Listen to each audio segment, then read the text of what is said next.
Okay, in this video we are going to be diving into the Layers palette in Adobe Photoshop CS4. The Layers palette, in my opinion, is one of the most powerful tools in Photoshop. Being able to understand how it works gives you a huge advantage in knowing how Photoshop works. So let's get started. See the Layers palette, this is a sample of what it looks like, and you should have already printed off this worksheet. If you haven't, go back and do that real quick and then come back and watch this video. This is what it looks like on a piece of paper, but this over here is what it looks like in real life. If for some reason you can't see the Layers palette, just come up here to the top of your screen, click on Window, and choose Layers. Or Layers palette. Layers is so important, it's got its own keyboard shortcut. You could just press F7 on your keyboard, and that will make the Layers palette reappear. So let's get started by talking about what we're seeing here. And we're just going to kind of work, we're kind of going to jump around here on this worksheet. We're not going to really work in any direction, so do your best to try to keep up here. This right here is the background layer, which on our worksheet would be this thing right here. Let's see if I got enough room. This is the background layer. The background layer is kind of the backbone. Every photograph has a background layer, and it's a good idea to just leave it alone, to never do anything on the background layer. And that's why it's got this, see this little lock on it right here? This little lock symbolizes, hey, this is the background layer. It's locked. Why don't you just leave it alone? So I'm just going to write, this is the lock right here. And don't mess with this. So what we typically do is whenever we open a photograph is we duplicate the background layer, which is what I have here. See this layer right here called background copy? This is a duplicated background. This is a duplicated background layer. And basically it's the exact same thing. It's just a copy of it, so that if we do anything to this layer, like say for example I click on this layer and I grab my brush tool and I come out here and I paint all over it with red, well, I haven't actually destroyed anything yet because this layer still exists down here as the background layer. This is just a copy of it, and if I get rid of it by deleting it, you can see everything is still there. I haven't changed or affected anything on that actual layer. So I'm going to duplicate this again by pressing Control J on my keyboard. Control J is what will duplicate a background layer. And then I'm going to move this layer up above this layer right here by clicking on it and dragging it to move it up until I see it appear between those two, and then I let go. And now I've got it right where I wanted it. So we didn't really have a spot over here on this, but it's probably worth writing down. So let's write up here just at the top of this piece of paper that Control plus J will duplicate or copy a layer. Alright, so let's see what else we have on here. You see this line right here is pointing to this little box. And on this layer, or in this photograph, this little thing right here is pointing to this little window right here. And this is called our layer thumbnail. And the layer thumbnail is a little sneak preview of what's happening in the photograph. So you can see in this example over here, in this example we're looking at a picture of a camera, and you can see in the layer thumbnail a little tiny camera. In this one, if we click on this photograph, our layer sample, or our layer thumbnail, is a little sample, little preview of the actual photograph that we have out here. This is kind of handy, especially if you have a whole bunch of layers. It's nice to be able to see what is on each layer so that you can tell what's going on that actual layer. So very good. And let's see, this arrow right here, this line right here is pointing to the name of the layer.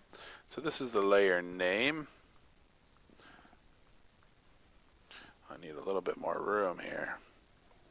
Okay, and this example, this layer is called layer 2, but over here this layer is called layer 1. So layers can obviously have different names just depending on what's on them, and this one's layer 1, this one's layer 2.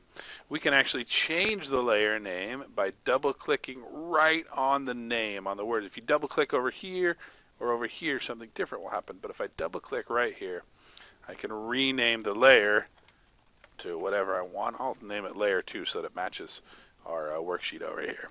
Okay, so this one is layer 2, and this is a blank layer. Notice how the layer thumbnail has a little white and gray checkerboard on it. That means there's nothing there. This layer is completely blank, and it's there mostly just if we wanted to draw on or work on.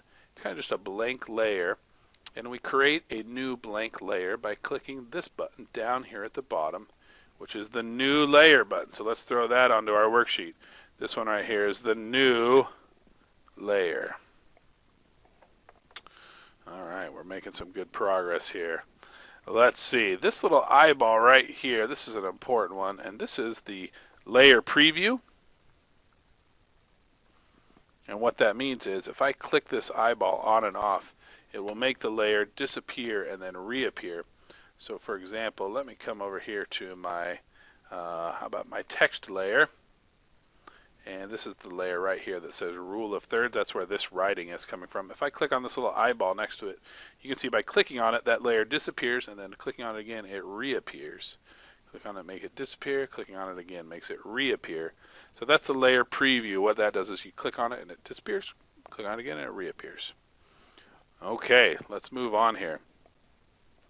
This thing right here where it says effects stroke, this is pointing to what's called a layer style.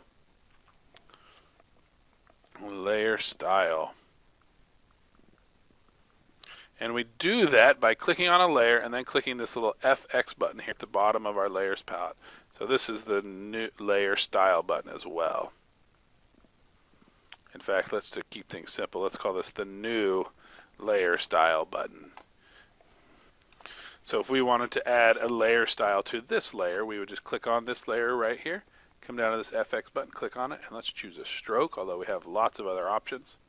Choose a stroke, and then we can change what happens in here, and Photoshop will give us a little sneak preview of it happening. And a stroke is just a border around the edge, and then we press OK.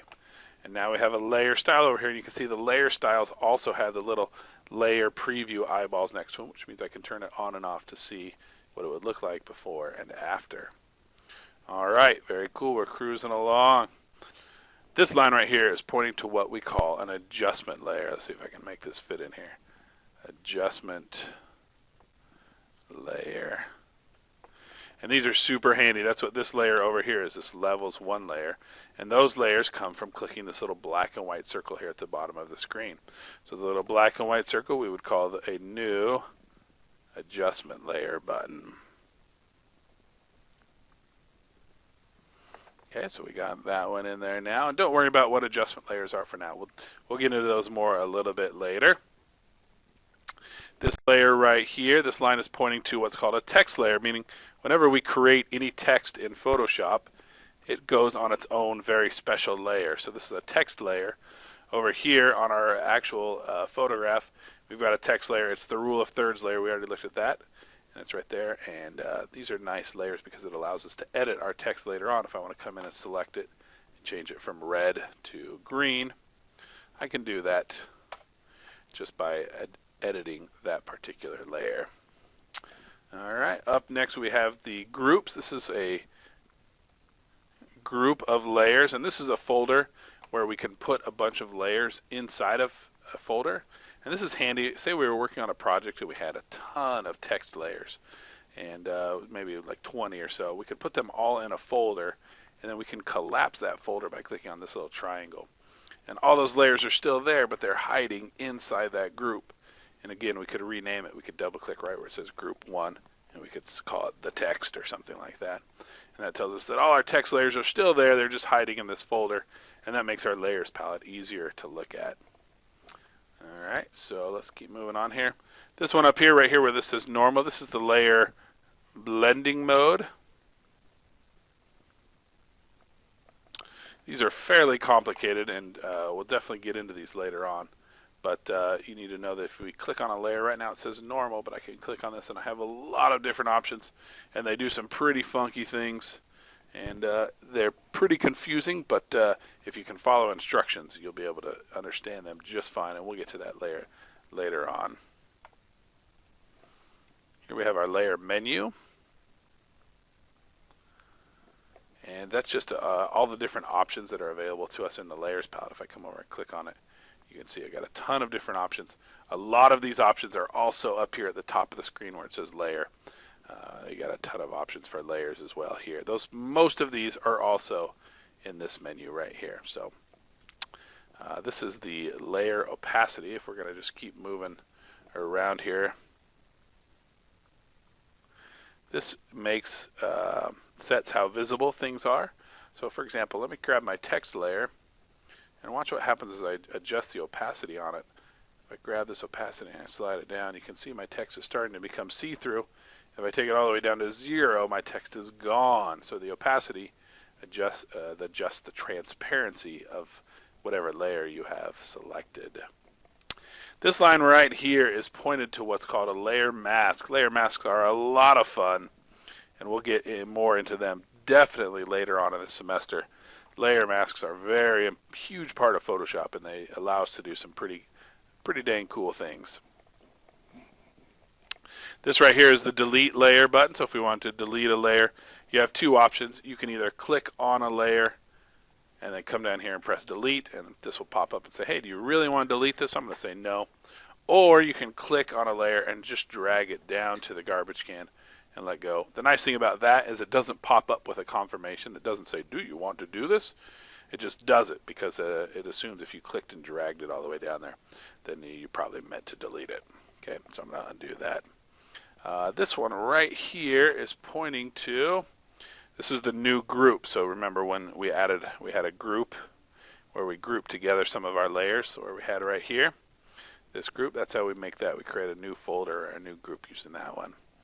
This one right here is pointed to the new layer mask button. So if we were going to add a layer mask to a layer, that's how we do it. We do it with that button right there.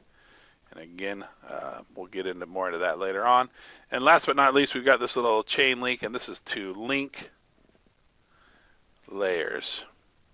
And the way that works is if I wanted to move around a couple layers, or I wanted to lock two layers together, I could do that by clicking on one layer, holding down Shift and clicking on another one, and then clicking on this link layers button, and you can see those three layers are now all linked together.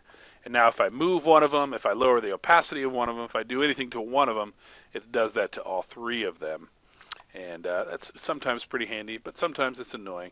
I don't use it too often, but it's pretty convenient when I do use it.